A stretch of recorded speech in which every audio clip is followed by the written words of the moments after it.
Good morning, everybody. Welcome to Below the Surface podcast. Got a really cool show today. By now, everybody knows kind of how we do things.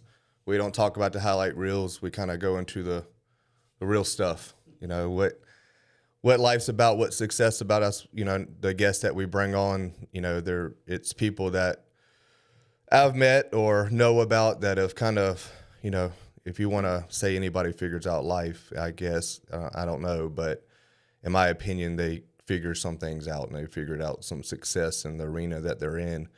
And today, got a retired Marine, fishing guide, husband, father. So he, you know, successful business owner. So we just go right into it.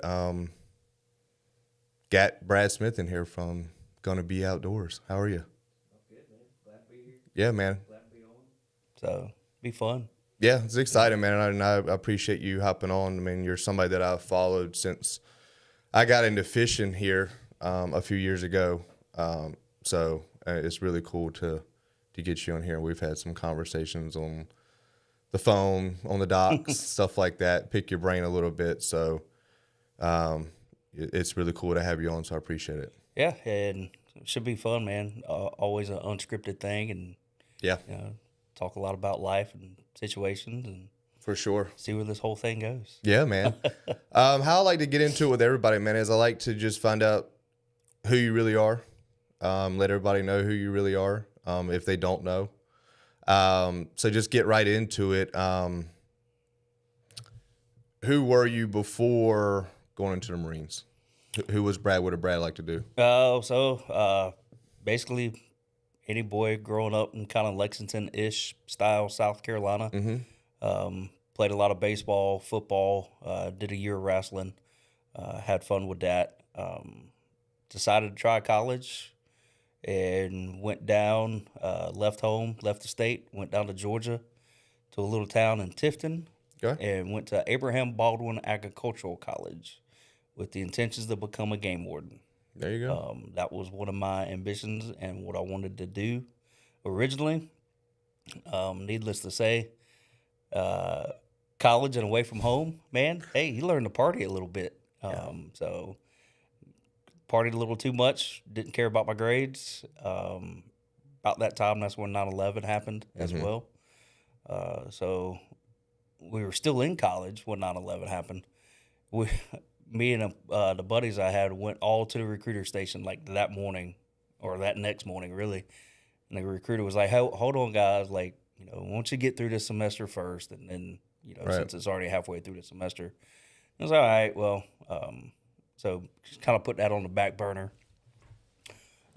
Moved back home to, I guess technically it's like West Columbia. Mm-hmm. And You're a Gamecock, right? Yep. Diehard Gamecock fan. Dad retired from the university and worked there for 30 some odd years too. So we moved back home, started going to Midlands Tech. It's kind of where I met my current wife now. But then my life really wasn't going nowhere. I was working 2 jobs, one at the University of South Carolina on the baseball field, and then the other one was working a part-time job at Walmart. Moved in with some friends and just partying still, man. Life wasn't going nowhere. Mm-hmm. For people who can remember a Blockbuster video, Absolutely. I was returning. I don't remember the movie I was returning, but I was returning a movie to Blockbuster. The recruiter station was right next door to Blockbuster. So I returned the movie, walked straight in to the recruiter's office, signed up right then and there. Wow. So it was like a spur of the moment thing. I was just like, man, life ain't really doing nothing right now, so go do this. So that was back in 2002. I decided right in to the middle join. of it all. Yep. So went through that. Kind of, I guess, backtrack a little bit with that. Before I joined, met my wife, but then we kind of split ways and parted ways. So I joined, went through boot camp, graduated boot camp on my birthday. So That's pretty cool. It was I think my 20th birthday, graduated boot camp. So, went in 2 years later in life than what most people do. Right. But it's kind of one of the best decisions. And, me and my wife ended up going through getting married in 2004. And then as soon as we got married, I turned and burned. And within the next month, I was sitting in Afghanistan. So he's like, hey, we got married. And boom, let's Off go. you go. So, so the original plan of that whole side of my life was supposed to be 4 and done, right? 4 and done, get out, move back to Columbia, figure out what I'm going to do in my life. Right. Wife at the time was current Lexington County police officer down that way. So we owned a house in South Carolina, so it was literally supposed to be, hey, get out, come back. So went through Afghanistan in 2004, turned around in Iraq in 2005. 2006 comes along, hey, units getting ready to deploy again, starting to get out, going through the process to get out, and then I just decided, like, I'm not getting out, I'm staying in. 2006 time frame. So I called my wife. I was like, hey, I just re-enlisted. She goes, you did what? I was like, yeah. So this marriage thing, we need to figure it out. Either you move up here or I guess we split. I don't know. We were both kind of selfish, or I was clearly the selfish one, Right. Making that move. But figured it out. And at the same time during that's when MARSOC started standing up. And started hearing about that. And I was like, oh, man, that sounds kind of cool. A couple of different deployment styles and, special operations. So turn and burn, went through that little process, and the whole pipeline was their first class of the original pipeline, which is now ITC. So went through that, made it through, got put on a team, and started going to Africa. Oh, wow. So spent some time in Chad, Mali, Mauritania, Senegal, kind of bounced around a couple different deployments all throughout Africa, working and training with different African armies. Ended up getting stationed in an embassy in Mauritania for about 6 months. So that was kind of neat. Yeah. I used to be pretty fluent in French. Really? Believe it or not. Not so much anymore, but you throw a little redneck twang on some French, all the time got people. Yeah.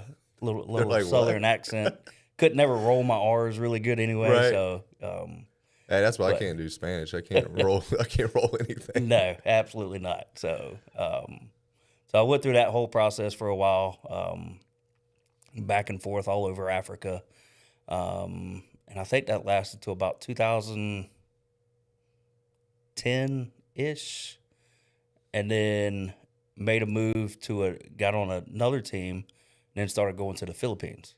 Okay. So going from a French side to now what was called Tagalog, right? So tried to learn some Tagalog. That didn't play very well for me.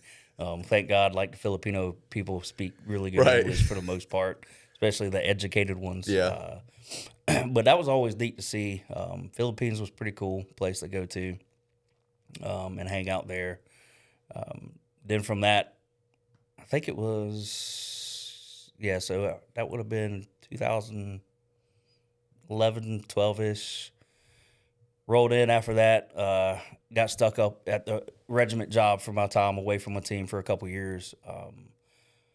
And that's where really our marriage kind of got rocky a little bit. We went through some things, and at that point, that's where we made a decision. It's like, hey, if this marriage is going to work, we need to get into a church and get right. And so I want to say it was, I can't remember if it was 12 or 13 off the top of my head. We got the picture that sits on the refrigerator. But that's where we got baptized together. And so kind of re-announced our marriage after that. Went and did, on our 10-year anniversary, went up to Gatlinburg, which is where we did our original honeymoon. And so we went up there and renewed our vows. Awesome. On that too. So it was a good thing. Yeah. So kind of spent some time at the regiment doing that. During that time too, we also decided we wanted to try to have a kid. So we started going through a bunch of fertility clinics and things like that, and came to the conclusion like nobody couldn't figure out why we really couldn't get pregnant. Right.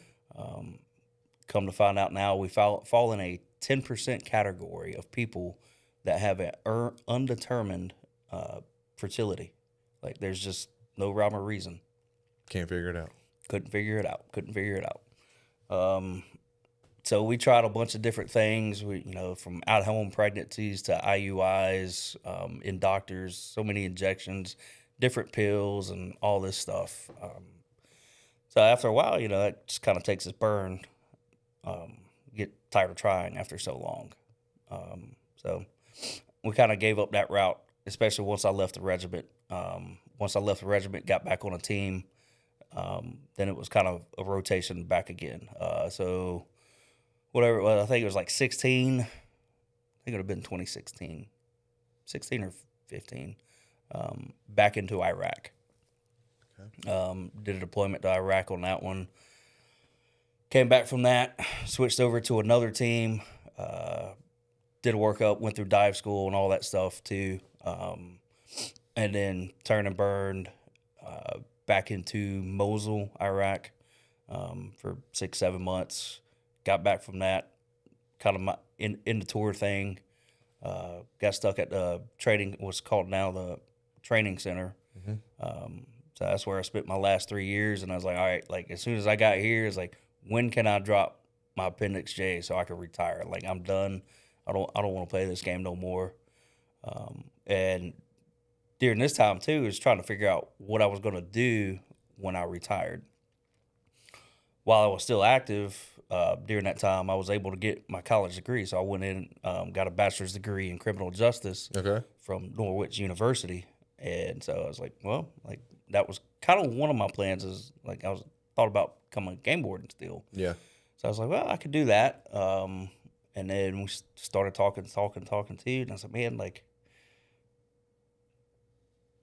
I want to, like, maybe I can do this guide thing. I was like, I was pretty good at fishing, pretty good people person for the most part. So I was like, I think I could make this work. So in I think it was 19, I ended up getting my captain's license. And then end of 2019 into 2020, that's where we decided to form Gunny B Outdoors. So formed that, put the LLC on it. I was still active, had a lot of free time because of the position I was in at the training center. So was able to start like running trips and getting my name out there and getting established. Turned from that to, what was it? When I retired, September of 2022 is when I fully retired. So going into that, ours are already kind of established, was running trips, doing things, running my duck hunts. And then so as soon as I retired, it was like, boom, full-blown, like, guide business now. Yeah. Like, full-time, like, this is all I'm going to do. And business has just gotten better, every year as it goes. Typically, like with anything else, the more you stay around, the better it's going to be. For sure.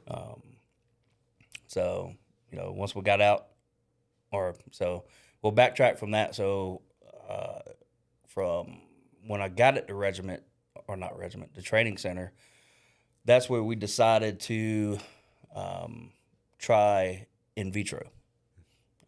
So it's like, hey, we've done everything but this process. Right. So we went through the whole process. Unfortunately, we found out that my wife's eggs weren't viable anymore. So we had to look for a donor egg. So looking for donor eggs, we looked for somebody as close as they could be to my wife's description. same color hair, eyes, height. She wanted somebody a little bit taller than what she was. She's like, I don't want our kid to be like Give her a short. couple inches. So we dialed in and got somebody very similar to her. Went through the process. Round one, go up to the doctor to check everything. Comes back, round one didn't take. Absolutely destroyed, right? Yeah. All this time, all this effort, all this money, like this doesn't work, man. Like, why is this not working? God, like, why? Why? You know? Yeah. And then so we kind of backed off again, you know. And then I want to say it was right before, kind of before I was going to retire. We started, I think within the last year. It was like, hey, we got 4 more eggs. Let's try one more go. Let's try again. So we gave it another go, and went back up. We went to Raleigh to the UNC fertility clinic up there, and so that's where the whole thing took place. So we went up there, and it was like, well, we'll see.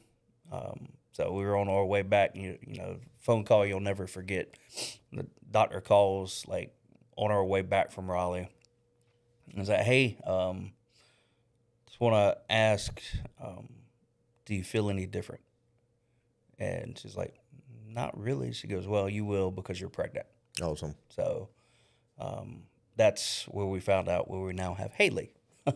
Yep. So it's kind of neat. My retirement party when I retired, we had we didn't know what we were having, so they snuck it in. My nephew showed up with a baseball, and I was like, "Well, we're gonna throw a baseball, and that's our gender reveal at the party too, right? So everybody gets to see who we're really close with in this process." And so threw it up, boom, hit it, pink ball. So then we knew, hey, Haley Joanne. Yep. So, who was born March 31st of 2023. So he's now got a 3-year-old. So pretty neat. Yeah, that's the process. Yeah. So that's been a fun part of life, becoming a father, watching her grow, do things. Sure. And it's also now you look back at it and it's like, man, like that's really a true blessing that I get to be a part of her life no matter what now. Like, I don't have to worry about deployments. I don't have to worry about workups. I don't have to worry about, hey, I'm not home so much. Like, you know, so being able to spend really every day with her is fun.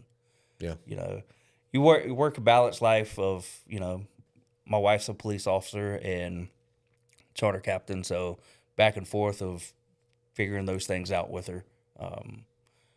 But you know, still spending plenty of time on the water, and God loves it because she knows she loves on the water too.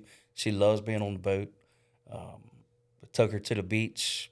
Probably the first warm day we had, maybe in March, and we pulled up to the beach, and she looked behind the truck. She's like, "Daddy, where's your boat?"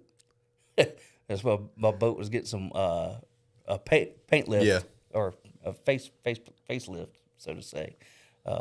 So, well, no, baby, we're at the beach. Like, you know, you're so spoiled. You think she goes to the beach by the boat all the time, not like pull up on the car. So, that's all. It's fun and entertaining. It is. So, I don't think there's nothing better than fatherhood, man. It's not. And a girl dad too. Yep. I got 2, 2 girls. So, and 2 girl dogs. The only other male I got around me is a rooster. So that's the only thing. We got 2 girl dogs. I think because the kid, she's got guinea pigs. I think the guinea pigs might be males. I don't know. Well, at least you got some around there. I'm all estrogen, man. Every single bit of it. Yeah. So you did 20 years in the Marine Corps, right? Yep. So, and you talked about going in there. You were kind of, I don't know, a lot like me, probably like most men, most boys at that age, kind of just trying to figure it out, having probably a little bit too much fun. But going through the Marine Corps, getting out, what would you say how did you change the most coming out of the Marine Corps after 20 years? Man, honestly, like, I was really happy for that section of my life to be over. You know, you hear horror stories of people having trouble transitioning, coming out of the military kind of thing. And we know, like, my wife, or between my wife, my whole family, off after my first deployment, coming back from Afghanistan and doing like a lot of combat situations, a lot of gunfights. They came when I came back, and they're like, "You're different," straight from that. I'm sure. So, you know, went through too, like, in the time being, the whole getting out phase. I wanted to spend like the last year taking care of myself, prepping myself to get out, and luckily having a command that allowed me to do that. To go start seeing some doctors, working through a lot of mental stuff to help me prepare to get out in that aspect. Be able to transition full blown and just almost just literally just cut that side of my life away. Right. And that's kind of funny too with like Gunny B Outdoors, because I retired as a gunnery sergeant, but I wanted nothing to do with the military. I didn't, like, my wife came up with the business name. She's like, "Hey, why don't you do Gunny B Outdoors instead of like a Gunna B Outdoors or something like that, and tie it back to the military?" And I was like, "I don't want to tie nothing to the military." She's like, "Look, you had a good career. Right. You know, own it. It's got a catchy name to it, you know, and it sticks." I was like, "All right, well, we'll try it out and see if it works." So that's literally that's where Gunny B came from and how that got established. But then coming out of the military, it was just like, boom, all right, yep, I'm done. You know, long hair now, beard. People's like, "Man, you're gonna hate it. Like, there's no way you're gonna be able to stand it." Nah, like, I'm good with it. So, You're kind of like total opposite than most. yeah, like I have. It's been nice to be able to just like cut it away, man. And going through like a lot of therapy and stuff helped me. I want to say mentally too, to be able to just break away from it. Yeah. It was good. It was fun while it lasted, and then I was just like, nah, like, I'm ready for this. Like, I remember one of the out calls I had with my colonel when I was getting out. He's like, "Man," he's like, you know, because it was all during like the COVID process too, right when all of that was coming around. And he's like, "Is this the reason you're getting out?" I was like, "No." I was like, I'm just done. Like, I don't want to play no more. I'm ready to move on with my life and do something else. And I'm ready to just be home too." Right. And that was a blessing to be able to, like, hey, like, boom, 20 years and done, out. Yeah. I mean, I think that's perfect. I mean, a perfect career in the military. Yeah. In my opinion. It was a good one. Yeah. I grew up and have a lot of friends that were in the military, a few that retired in the military. And we talk a lot about things and how it went over there and stuff like that. Would you say, is there any part of you that you lost over there or during that whole process? I don't want to say if I lost. I really want to dive deep into it. You know, probably been the first human being I killed. You know, that kind of affected me big time. I want to say that's definitely a part of me that shifted and changed a little bit of going through that process of doing it. You know, I talked to a guy the other night about it, and he's like, "Man," he's like, "the way you feel about it," he goes, "that's just being a human." Correct. Like, yeah, I can see that. It's like, well, 100% it's being a human, but you know, it was a fight or flight scenario too. Like, hey, we were getting shot at, and boom, okay, took out the threat. Right. So, you know, that's definitely a part that changed me a little bit. So, I would probably say that one definitely, is one that affected the most. I think that's a common thing. Yeah. You know, between people that I grew up with, that's, you know, they pretty much say the same thing that you just said. That's what kind of changed it all on their mental state and their thinking process and stuff like that. So it's interesting that you agree. But it also you can look at it too. It changes the way for me of how I view where we live at here. Not just North Carolina, but like the United States in general. Seeing so much poverty in the other worlds and how those worlds react in those other countries.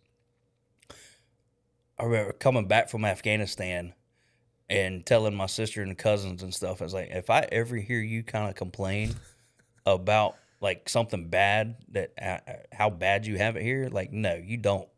Yeah. You don't realize, like, you got a kid that's like got a soccer ball that's flat and that's got so much duct tape on it to make it round again, kind of thing. And kids just walk around like kicking blocks and throwing rocks, Well, we did it as kids too, like picking up and throwing rocks, but like there was no TVs and anything like that to really occupy kids. And, so you look at that part of the world and it's like, man, like we have it good. You go to other countries, it's like, man, like the big cities are heavily populated and like kind of first world style, but once you get outside of a big city, it's just like straight poverty in majority of those places. It's crazy. One of the places, I think it was when we were training one of the Chad militaries, and the building that we were there from the host country, literally you walked into where we're supposed to be living at, and it's just covered in human feces. Like they used that for their bathroom, was our building. So we had to go through and just scrub and clean. It was so disgusting. Like how do you just go outside, man? Like why you got to come in here and crap on concrete, right? It's like, geez, Manetti. When you say, I guess that's probably something that really changed in a positive way, where you probably appreciate things a lot more than you used to, right? Way more appreciative. Yeah. Like you said, I mean, what do you got to complain about? Yep. Just go back and think in the past a little bit. If it gets tough, be just living like at least I'm not shitting in concrete. Yeah, and being in a lot of those countries too, man, like with the lack of electricity and stuff in some places, there's no AC. I remember we put a thermometer out in Chad. Once it hit 130 degrees on the thermometer, it was a digital thermometer, and it just read Triple H after that. So I don't know how it was hot. Like literally, like when you go to do things there in the desert, you do things early in the morning, and then like midday is just like nobody does anything. It's because it's so daggum hot in the summertime, and then you do it kind of right before the evening. So that was kind of how we had to work around doing training blocks. Did that affect combat too? Like during combat, is that kind of how like things happen? Was early morning? Some of it, yeah. It was funny. Like majority of the places we would go, especially like Afghanistan and stuff, dead of the winter, it never seemed like was a lot of fighting going on. But it was like once the springtime hit, snow started melting. That's where things started picking up. For us, especially on that first deployment. Yeah. When we because we were some of the first ones in Afghanistan too. It's kind of funny because I was with 1-6 during that time frame and got the nickname Death Walkers because of that deployment. Fighting the Taliban and stuff up there. One of them got interviewed and it's like, man, these guys ain't like the ones we normally train or normally fight against, because we would just be driving through a big convoy and just start taking gunfire. And it's like, all right, guys, well, dismount, run up the mountain, go chase these dudes.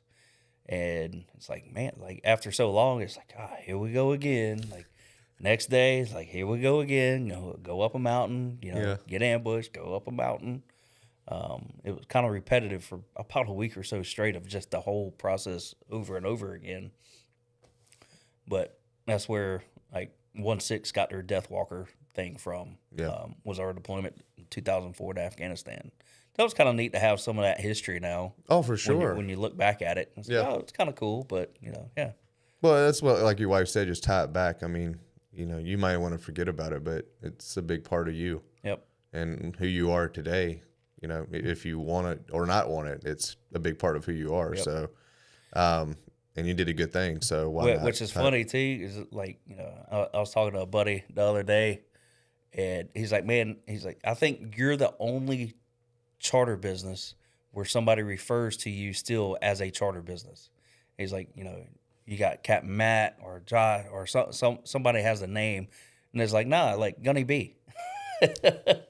So Gunny B did really become. It's a cool name. And when people step on the boat too, they're like, man, what do you want us to call you, Captain Brad? I was like, Gunny, like what? I said, man, just call me whatever you want to call me. Like so. But Gunny B is definitely like way more popular than what I ever envisioned something to happen with it. Yeah, and I'm going to get into the business stuff here in a few minutes. Kind of want to backtrack, when we were messaging back and forth before this, and then you touched on it a little while ago about your marriage and where that kind of hit rock bottom a little bit. Yep. I like to talk about those things because, as a man or anything, we can be selfish, like you said. We can be pretty selfish, especially at a younger age, and what we want to do. How did y'all get through that process? What was the decision to stick it out and fight for it? And was that more you? Was that more her?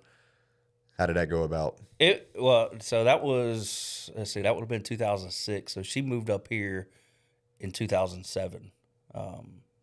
Shortly after that, and that's where we found a home, and we lived out in Richlands for a while. Mm-hmm. But that was kind of the end all, or kind of the beginning of it, or not really the beginning of it, but it's like, hey, if we're gonna make this work, you need to move up here. Right. So, you look how selfish I was during the time frame, and yeah, absolutely, like because she had a good career going on with Lexington County, but making her move up here, then she had to go through like some a little bit of the basic law enforcement, just the law side of North Carolina, mm-hmm. so to say, and still take the state exam. So then she still became a police officer up here. So once she's got that established and things. I want to say it was 2012, maybe, is where we really hit rock bottom, and had to come to Jesus moment. It was like, as both of us together, with the issues we were having, if we're going to make this work, like, we need a relationship with Christ. Mm-hmm. We both came from faith-filled families, right? But both of us just kind of got selfish, and we're living our own. We were living together, but kind of separate lives, mm-hmm. so to say, too. In a scenario, is I guess one way you can look at it, right? So once we started doing that, and was able to come together as one, and do things, and started putting the right people in our lives, and honestly, our marriage has been just way better ever since. Yeah. To be able to recover from that and do things, and now have a kid together. Right. And that's kind of what I touch on, because to especially a marriage or any kind of relationship, you have to face something with yourself, because obviously you're 50% of the problem. Yep. In most cases. So, what would you say you had to face with yourself most in that scenario? Was it getting closer to Jesus? Was that the biggest thing, or was there something else that you really had to look yourself in the mirror and say, hey, I need to get better at this to fix this? I think it was just learning how to be a better husband. Amen. It's tough. It's literally like, it's not you know, you brought up it's a 50-50. No, it's 100%. Yeah. You know, you have to both give 100% to You do. something. You know, and it's the little things too, a lot. You know, as men, a lot of our like love language is touch and affection and things like that. Mm-hmm. You know, women have a completely different love language kind of thing. You know, Absolutely. you know, it's fun. Like a simple task of like, hey, just me doing the dishes, you know, is a huge thing, or cleaning the house, helping out, doing things. You know, it's what makes a house a true home. Is when you have, you know, we're not back in the 50s anymore, where you know it's a single income family. Majority of times you have dual income families now. You know, both people are working. You know, so you have to make a home, and both people should be able to come together, do things, and help out each other around the house. Yeah. And doing that and being able to communicate and talk and have conversations with your spouse is huge. You know, it's not like you walk in the door, you just shut down mentally, and hey, we ain't even gonna have a talk. Like, no. Like, we talk about things, we do things, we're able to connect. She's able to vent. I'm able to vent. You know, and have that communication with each other is always Right. a big thing. Right. It is. I mean, we talk about that a lot in business too. I mean, communication is everything. I mean, without that, nothing's going to work or get fixed or anything. But like you said, I mean, I was joking with my wife the other day. I think she has every love language, I think. Depends on the day. So like you said, like, you know, like men are, you know, women don't understand. Men are very simple. We're aggravating and we probably stress them out and stuff. But when it comes to that type of stuff, we're pretty simple, like you said. I mean, you show us a little bit of attention, you know, and stuff like that. We're good to go. Man, we're just like a puppy dog. Pat us on the back, say good job. We're like, that's all we need. Like, send a text, say, hey, I love you, have a good day. Like, I'm great. Yep. Like, let's go forward. But women are completely different. But you know, my wife's the same way, man. It's doing the small things, and like our whole relationship is so much different because like we work together too, so we've had to like figure that out. Yeah, and that's a whole different task on its own. You know, because we're with each other a lot. I mean, she sits right there most of the day. So like the communication's on a different level because like we don't go where we don't see each other all day or not talk to each other all day. We're here, but most of the time it's work, and then we have to like separate it out. I'm pretty good at it. She works on it because here we're business partners. You know, we're not husband and wife. Yep. To her, we're husband and wife like 100% of the time, all the time. I'm like, no, we're not. You know, in Jesus' eyes, and you know, all that we are. But you know, when it comes to here, it's a little bit different. So, the communication, like I think any kind of marriage, communication is just on a different level on how you should communicate. But like you said, I mean, you have to understand each other and what they want, what they need. Yep. And I think that's where most people mess up in a marriage. It's like they're not willing to listen or change and do certain things. And plus, another thing people don't realize, people change too. Oh, absolutely. Especially women. After they have a baby, I had a guy tell me one time when a woman has a child, you drive home from the hospital, you're coming home with two strangers. It's really a three, because you know, once you become a father too. Yeah, like, you're different. You know, yeah. you're everybody's trying to figure out a new lifestyle together. Correct. You know, and you see it happen through our parents' eyes of like, all right, so once the kid gets out, all right, well now you got to readjust again. You know, because now you're not like living for a kid anymore, or they're supporting your child. Like now you're back to husband and wife, and like now you got to figure that part out again. So it's a never ending cycle, but that's where the communication and doing things with each other comes into play big time. Well, that's why you keep your marriage number one. Yeah. Because kids are around for 18. You're together for 50. Yep. So or you try to be together for 50. yeah, you're right? trying, you know, but like, you know, people get tied up in their kids and stuff. And like, we're guilty of it too, between business and kids, you know, like we have to remind ourselves, like, our marriage is number one. Like, we need to focus on us. And it's hard. I know, especially with me, man, like I want to be, anything I do, I'm the hardest critic. You know, I talk about it all the time.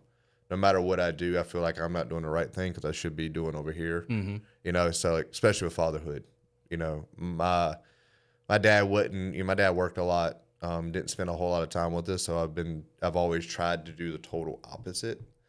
So you beat yourself up, especially when you're trying, like, you know, you understand you're trying to build a business, that takes a lot of your time, you know, and trying to be everywhere and for everybody at all times. You know, we talked about that on the podcast before. It's like, all right, I'm trying to be a father, I'm trying to be a husband, I'm trying to run a business, I'm trying to be a leader to these other people too. You're trying to give attention to the people that are on your boat, and then you come home exhausted.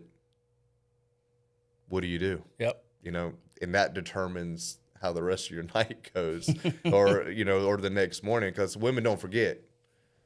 Like I said, I can wake up the next morning and be like, it's a new day. Happened. It's a new day. We're happy, and wife just like, you don't remember last night? I was hoping you didn't. It's like you just get a mental reset every night. For sure, yeah. Just forget about it. Let's move forward. Yeah. But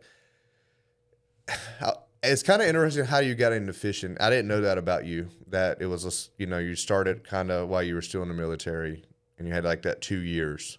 Yep. Because you had free time on your hands. So that was pretty cool because you were able to not solely rely on it, right? It wasn't your main gig. You know, you still had your main gig that you had, paying your bills, stuff like that. So how were you at that time? How were you separating your time between the military, the fishing, and then being a husband? How did that go about?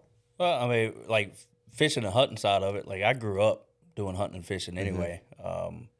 You know, we can refer back to like how marriages change and adapts, right? So, you know, we've gone through a motorcycle phase like early in our marriage, right, where we had motorcycles and we were both riding, to like switching over to boating, fishing, and all of that. So it was a complete lifestyle change back in, what was that? Probably 2007, 8-ish, whenever we got our first boat. I can't remember.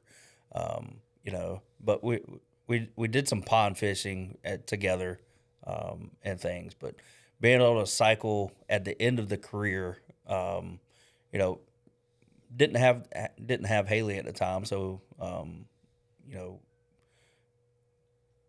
I would get time off, I'd go fish. And for me too, during that time, and still to this day, like fishing is a great way for me just to disconnect, absolutely, away from the world. You know, it's nice and peaceful being out on the water, no matter what. You know, we're all trying to get a bite on a fish, but a lot of times, if that's all you think about, like you're losing the meaning behind it. It's being able to just to disconnect from the world, even if it's on a half day charter, you know, 4 hours. It is a way to disconnect, right, from things.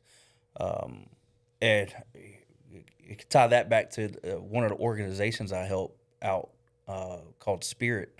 Mm-hmm. That's one of their main goals, is just to get people who are struggling, to get them to disconnect, feed them with the Holy Spirit, get them outdoors, get a thing, take them fishing. It's an organization completely helps out veterans, and trying to work with him too a little bit to help some police officers out as well now. So that probably going to have that coming down in the future with that. But organizations like that really try to help benefit veterans, pays dividends for sure. Those things. And those are companies I love to help support.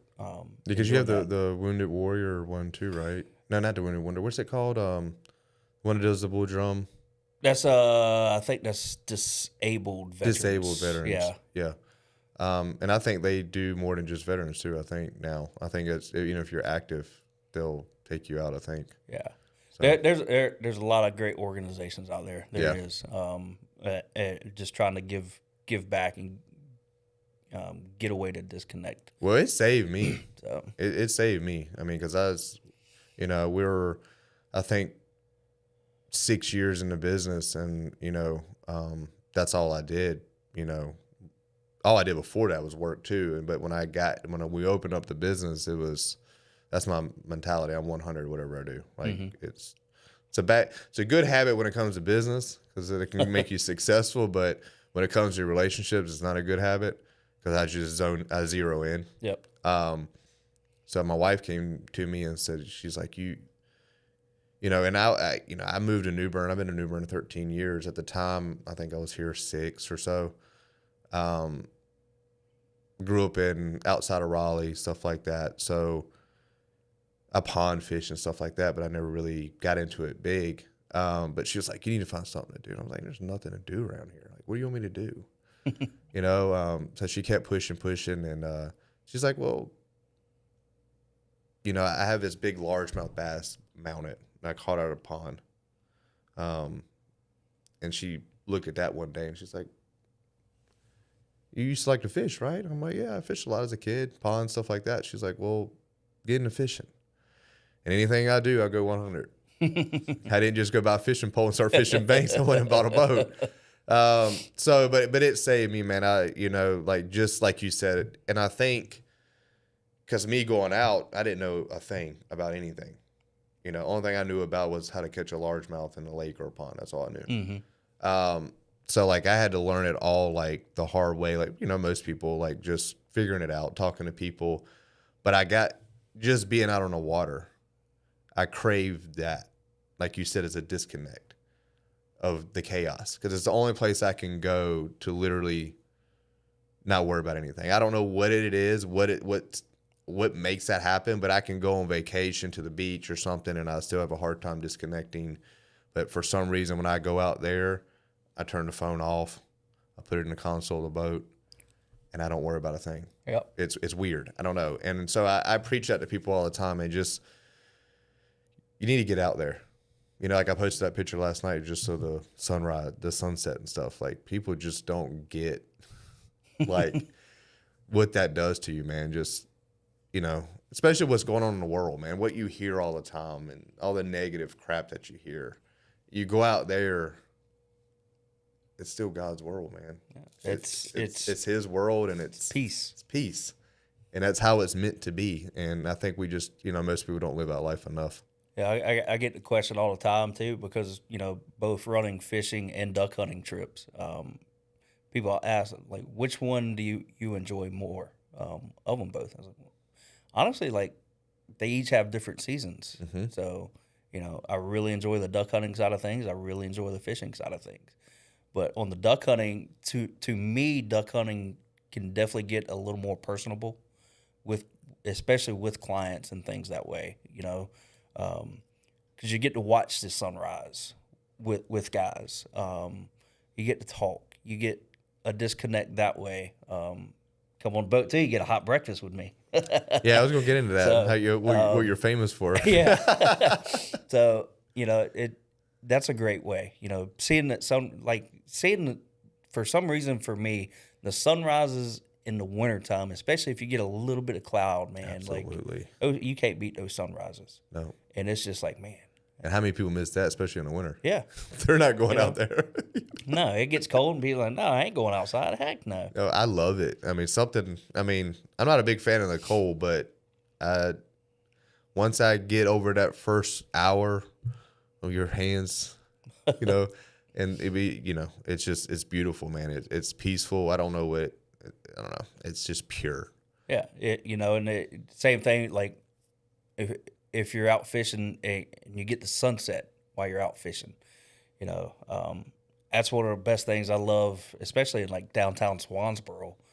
When we're fishing on the beach side over on that, man, that sunset in downtown Swansboro sometimes is just beautiful. Well, Swansboro is a beautiful place. So I got a picture of me and my wife a couple years ago on kayaks in one of the back of the creeks, man. And the sun's just setting down, and it's just like a fireball of just glowing skies, and it's just so pure. Yeah. It's all pure beauty. Yeah.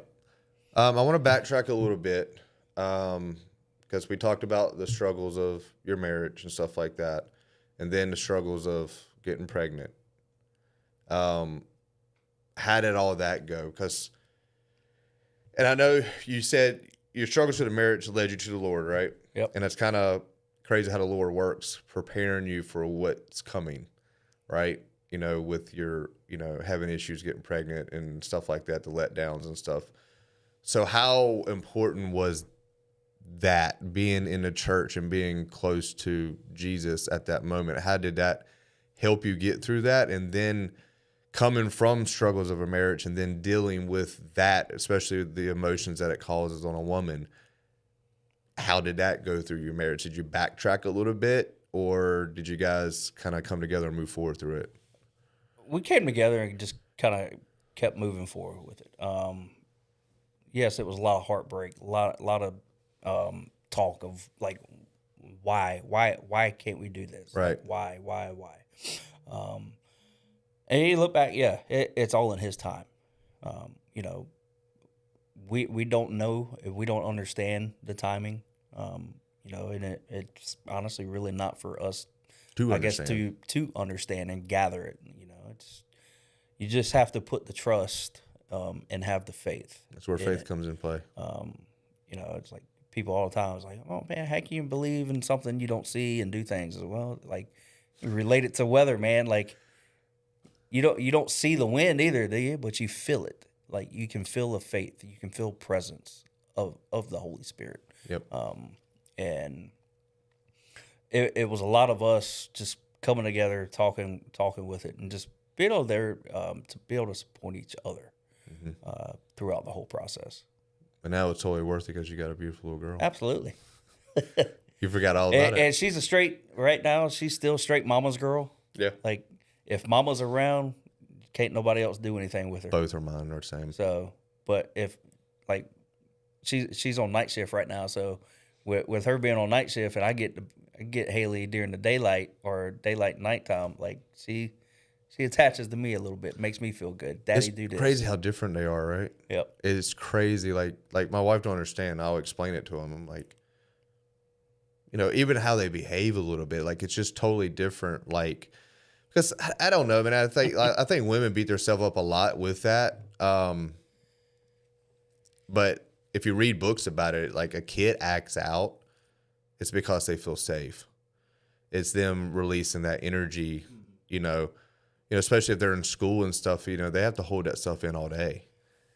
Their energy, their emotions, their feelings, they're all of it. And, I think that's why moms get the heat of it. It's because that's their safest spot. They feel like they can just unload on mom, and dads, they'll do it a little bit.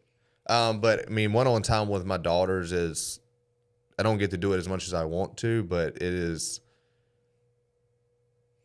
I really enjoy them, on a different level, because like I don't know, they just open up a little bit. Like, my oldest always says, I'm a daddy's girl. She tells my wife, I'm daddy's girl. And I'm like, are you? Like, are you really? But she loves to say it. Deep down, I think she really is. But like you said, I mean, I think it's a girl thing at the ages, because, I mean, yours is 3, right? Yep. I mean, mine are 6 and 8. So it's not, like, they're still in that very young age. But I think girls will change a lot as they grow, especially the more time you spend with them. Because I think I have one that's going to be very girly, like my wife. I can kind of see it and kind of go shopping with her or go do her nails with her.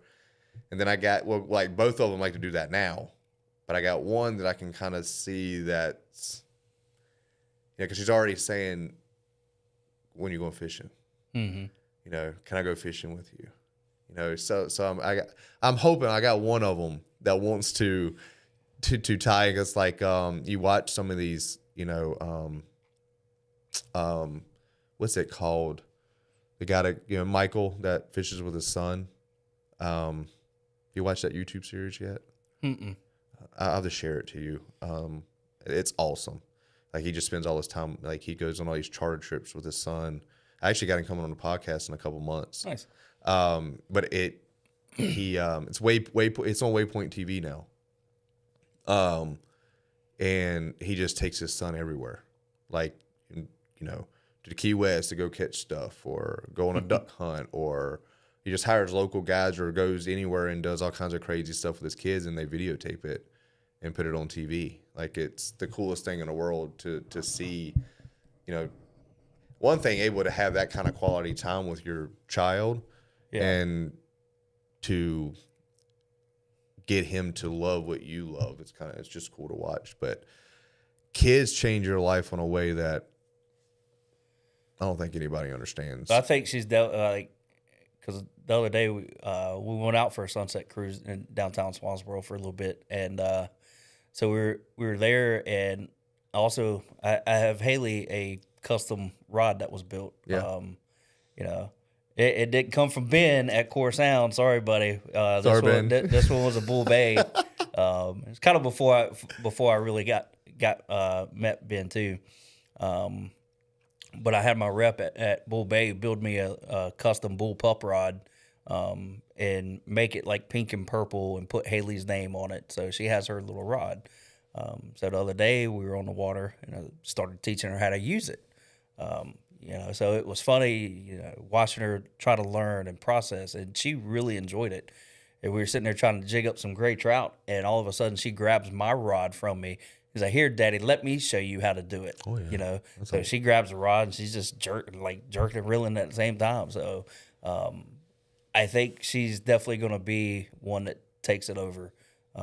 As she loves the water so much already, and I have intentions, especially this summer, of having her on the boat with me, maybe on a few trips. You should. Because she absolutely loves being on the boat, being on the water, doing things, and I love that aspect of her life, because she doesn't want to just sit in front of a TV and do things. Like, she wants to get outside. She wants to play on the playgrounds. She wants to go to the beach. She wants to be on a boat. So I absolutely love and adore that, and I want to respect that and have her out in those situations as much as possible. Yeah, I think they watch you, man. They watch you so much. Like, it's insane how much they watch you. Oh, yeah. You know, stuff that you don't even think they'll bring up. And, you know, like the same way my girls, they love the water. I mean, absolutely love it. Anytime there's water, they're trying to get in it. We went with her parents to Minnesota, I don't know, 3 weeks ago. Water was like 62, I think. They don't care. Nope, not one bit. Jump right in it, swimming. I mean, they couldn't wait. They thought it was summertime. I mean, they're gun ho, they're ready. I mean, a couple weeks ago when we took her out, you know, it was the air temp was probably in its upper 60s, low 70s thing, but the ocean temp was still very well in the upper 50s. Yeah. Not one care. Nope.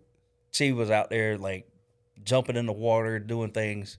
Ended up having to take her shirt off because she was soaking wet, and then she was ready to run around butt naked on the beach. She wanted to keep taking her diet, like keep going. I was like, no, you got to leave something on. Right? When they were playing, I had to finally get out of the boat to use the bathroom, and I was like, I don't know how y'all doing this right now. Like I'd walk up to my calf in the water, and I was like, this is cold. Like my feet are going numb, and she's just running amok. Yep, the love for it, man.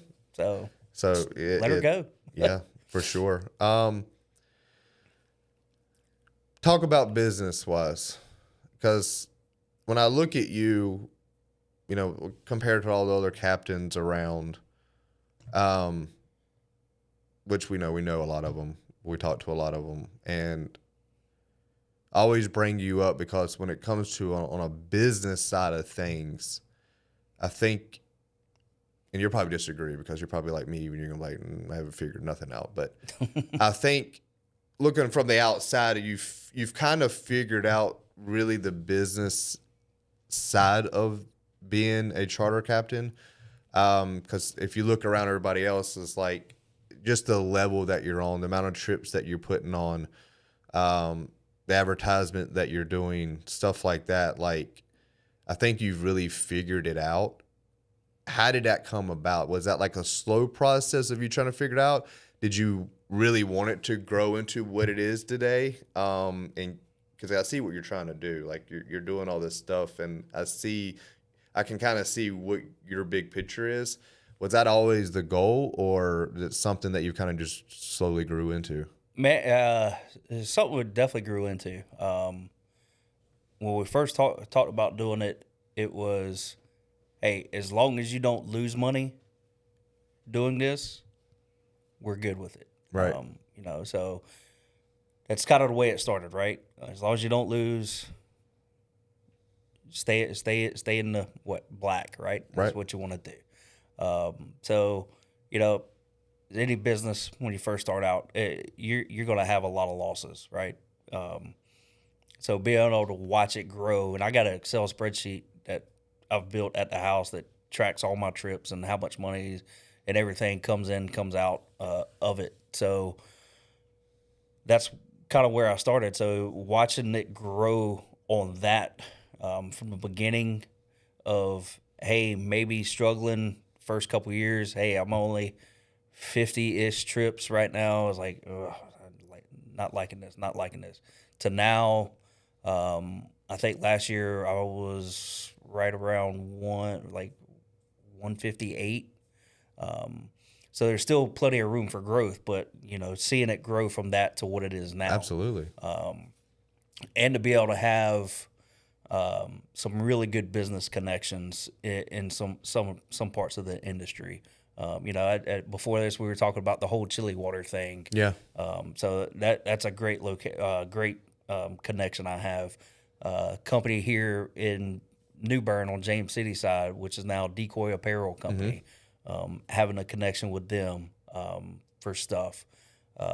Avid on fishing, Florida fishing products, Bull Bay Rock, having all these great connections and being able to help support other people has really helped the business grow. Yeah. On doing that as well. Figuring it out, yeah, man, I don't know. It was a struggle trying to do it. Yeah. I've done it on my own, and nobody's really helped me lead the way to figure out how to run a business or do anything. I've just kind of done it and had to look up a lot of laws and do things and try to do things the right way. Not saying I don't. Maybe I screwed something up somewhere. I don't know, but I am a stickler on trying to run a legit business behind it. All the way down to paperwork, to keeping up with fishing regulations and what changes, because there's stuff that's constantly changing. And if you're not keeping up with it, you can be in the wrong. Right. And I'm not trying to lose my business out of it. Yeah. I was talking to, because I run my own website too, so I'm constantly trying to update and do that to make it a little more flashy, or how to stand out and do things that way. And I was talking to, I use GoDaddy as my source with it, and I was talking to the dude yesterday about my website. He's like, has anybody helped you with your website? I was like, no, man, I just kind of figured it out and done it. He's like, well, if you've done this all on your own, you've built a pretty daggone good product. Yeah. So he's like, because the way the search engines work and all that stuff on the way it pings is really good. Yeah. I was like, well, I guess I did something right along the ways with it. Well, it's kind of like we talked about it yesterday in the podcast yesterday. It was just try and do. I mean, I think that's where a lot of people mess up. Yeah. They feel like they don't know how to do something, so they're scared to do it. Well, I mean, and you do like a lot of stuff. I mean, you do your videos and, tips and tricks, and, I seen that you're starting to slowly get her involved into some of your videos, which is pretty cool. Yep. So, I mean, it's been cool to watch you grow in it, because like I said, most charter captains, I mean, I don't want to say they don't treat it like a business, but there is a different level of, hey, I like to be a charter captain and I'm going to book some trips, compared to, hey, I'm trying to build like a legitimate business that can stay around for a long time. I look at it too as basically it's almost like an entertainment business is really what it is, because you do have to entertain, you do have to communicate, you do have to do things, especially like somebody steps foot on the boat. I'm with this person for a minimum of 4 hours when they step on a boat. So we need to be able to have like conversations, do things, and and it's like not have dead silence, and figure out ways to entertain them, and teach things, or how to work a lure, how to do this. And that's one of the things too. Like, I'm not a big live dead bait kind of person. Like, I would rather teach you the style, how to finesse and get things right, versus just go sit on a bank, stare at each other for 4 hours and wait for a rod to bend over. Yeah. I would much rather engage in conversations and do that. And I think that has helped too, in scenarios of being able to teach people to do things. So, I could say that came from the military side of it, because I've done so much teaching, instructing, and doing stuff like that. So that's been able to translate and really help out in that scenario. Yep. On the business side. Well, there's two things that you said that it's a direct relation to like any successful charter guy is. First thing was, when you're out, you miss the big picture of why you're out there. It's not, you don't focus on just getting a bite. It's just being out on the water, enjoying out being on. So that's the first thing. And it's teaching your clients that too, and then on a second thing, it's like you said, you just don't sit out there and hope you catch a fish, catch anything, as long as you put a fish on a boat. It's more of like, okay, what do you want to target? I'm going to teach you how to catch these fish. I'm going to show you some spots. I'm going to show you some bait. I'm going to show you how to work the bait. So that way you're entertaining them at the same time, but also you're educating them. Yep. So now you got two. Not only did you entertain them, but now you done taught them a little bit about how to fish, and they can go on from that and take it. Because I've been on charters, like if you got it like out of town or Key West or something, I've done those. And it's literally, no matter, like I've told them, hey, I'm not a bait guy. I don't want to go out and just catch a fish on live bait. I don't want to do it. Go out and teach me how y'all fish artificial out here. Teach me things that I can bring to Florida and do certain things. But they still, most of the time, just go out there and make sure you catch a fish. Even though you tell them, yep, dude, I get it. I get fishing. I get if we go out here and get skunked. I get it. I'm not that type of client. Like, I totally understand. I'm not going to be mad or nothing like if we get skunked. It's just more of me, and that's how I met Josh. It's just more of, hey, I want to learn and get much as information from you as possible that I can get. And, I can't tell you how many times I've been out and not caught anything. But that wasn't the purpose. So I think that's another reason why you've been successful, is that makes me want to keep coming back. Yeah. Because like one thing, it's addicting. Once you get that first good bite, it's over. It's done. So now you want to get better. So I got to book with you again. All right. Well, you taught me that. I got to book with you again. So do you get a lot of repeats? I do. Yeah. I definitely get a lot of repeats. I get a few new ones here and there too.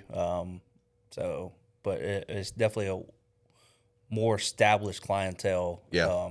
And then you get your vacationers, and especially with folks that revisit every year. Once you start to build a relationship with people, get to watch some of their kids grow up, man. Like, I got a family, they didn't come with me last year because they went somewhere else on vacation. And they were still sending me pictures of them fishing on their vacation. Yeah. Of where they went. I want to say they went up to like New York or Pennsylvania or something like that. So I was getting fishing pictures. It's like, hey, Captain Brad, I was like, we'll be back with you next year, but this year we went to a different area. And I was like, hey, no, it's your vacation, man. But when they come down here, I remember the kids light up. It's like, well, what do y'all want to do while we're here? It's like, go fishing with Captain Brad. It's like, I love that. Like, I love having the relationships with people. Well, that's and that really adds to it, because it's not just about catching the fish. because you get days where you struggle on the water. It's rare, and we always hate taking the skunk. But you get days where the fish just ain't gonna eat. It don't matter what you do. I've even seen scenarios here like we've thrown everything at them. All right, hey, let's revert. Let's just see if we can get them to bite on a piece of bait real quick now, and they still won't even eat. It's like, well, right, it's just going to be, it's that kind of day now. Yep. But I feel as long as you provide the effort, showing that you care, showing that you try, you can sit there and look at fish. You can see them on side scan, down scan, whatever. You can sit there and sight fish to redfish, and sorry, right, man, like he's right there. I can't tell you. They're just not eating. Yeah. But they're not like us. They're not going to just eat for the fun of it. No. They're not going to like, oh, that looks yummy. Unless it's a bluefish. Yeah, unless it's a bluefish. Oh, it's just about to hit town. That's about to be here. So. Yep, they're starting to trickle in right now. Yeah, so put all your soft baits away. Yep. All your expensive baits, you might as well just hang them up. Be done. Is there anything that we missed that you want to talk about? Is there anything, advice that you want to give people that are listening about, I don't know, man, life? You've been through some crazy stuff. You've seen a lot of stuff. And is there anything that you want to say? Just live life, man. Yeah. Enjoy it. Take the little things in life and look at it and just try to build upon them. You get one life on this earth. Try to be good at it. Yep. All the captains that I've had on here so far, I've asked the same question. Because we all love speckled trout. I mean, we all love that. What makes a good speckled trout fisherman? What separates them? Patience. Yep. Yep. Patience on a trout. So, I love catching a trout just with the next person. It's fun, especially when you get those big girls to eat. It's a violent head shakes and trying to keep that fish on the lure. On the trout game. Me personally, I just chase fish. Whatever's around, we're gonna go chase and target. So, yep. I love them all. You started tarping yet? What's that? You started tarping trips yet? No, I haven't started tarping trips yet. So people asked last year. Come on, man, because I want to catch one. After last year, man, when we hooked that one on top water and fought it for an hour and a half, that was the craziest thing, man. It was the first cast of the morning. I was instructing the dude how to work a top water plug, and we were just looking for some stripers real quick. And that tarpon just came up and slurped that top water bait, man, and it was on for an hour and a half on a 3,000 reel. Staying on the big motor, staying on the fish. I've been trying to get one. I've booked trips in Florida trying to get them, and no luck. Like I said, I mean, just because you're going to charter doesn't mean you're going to catch a fish. Nope. I've told people that I'm going to try to focus on that a little bit this year, just to see. I mean, I want to get one. I've seen them. I mean, been around them. Thrown everything at them when I did see them. Nothing. They get finicky. They're tough fish. It's insane. Definitely to catch. They're insane. I mean, you want to talk? We did a charter last year when we were at ICAST, and we had tarpon all around the boat. We watch them coming up and bull, and bait sitting all right in front of their face. Oh, they'll hit your boat. They wouldn't eat. They didn't eat at all. Yeah. So. No. Yeah, we had that happen last year. I mean, I literally threw everything I had on the boat at them, just trying my hardest. Nothing. They didn't pay no attention to it at all. Like, literally, I think it was hitting them in the head. They're just like, whatever. We tell people just start get the big treble hooks. Yeah. Put you some heavy weights. When you start seeing them, cast it out there and just snag one. Probably the only way I'm ever going to get one for sure. Well, it's been great having you, man. I got a lot of respect for you. I appreciate everything that you're doing. How can people find you and book you? Man, I'm on anything really. Everything's on there. Gunny B Outdoors, from the website to Facebook, Instagram, TikTok, YouTube. I don't do as much on YouTube. I post some videos here and there, just when I get an idea in my head. of trying to share something a little more. I'm actually about to work on one, if somebody wants a tidbit of information with it, of actually how to properly freeze a fish. People need to know how to do that. So it's really if you do it right, people want to say, especially when we're getting the Atlantic bonito coming in right now, people's like, oh, they don't freeze good. They don't freeze good. Well, if you properly do it, they will freeze just fine and be just as good. So I'm going to do a video on that of how to freeze them and show. I think I have some left over in the freezer from last year, so be able to show the difference of one way versus another And what it looks on like. it too. So you can see the quality of how you can actually preserve the fish to make it taste just as good. Cool. Later on down the road. Cool. Well, I know a lot of people in New Bern are listening to this, so I mean, if you guys want to get on a fish, learn how to fish, please book with Brad. He's one of the good ones. He can show you a lot of things. He's been around the area a long time, and like you said, he chases fish. Yep. You know, if you want to catch some fish, you can catch some fish with Brad. I know the bull drums are coming in, which I know that's one of your big ones. You love some bull drum. I love that fall time, man. Yeah.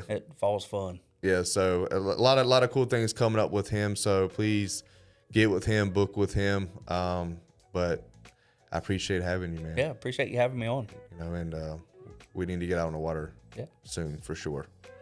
I know it's busy. Getting warm, man. I know it's quickly quickly. too. So we don't have spring here No. at all. You got fake springs. Yeah, You get a week of it, then we go back to winter, then right into summer full bore. for sure. All right, guys. Well, I appreciate everybody joining in today. Please subscribe to our YouTube, Depth Over Image. Follow us on Facebook and Instagram. And then also, if you have any questions for me or Brad or anything like that, please comment below, and we'll message back and answer them. But again, we appreciate y'all, and everybody have a good Wednesday. Sweet. Sweet.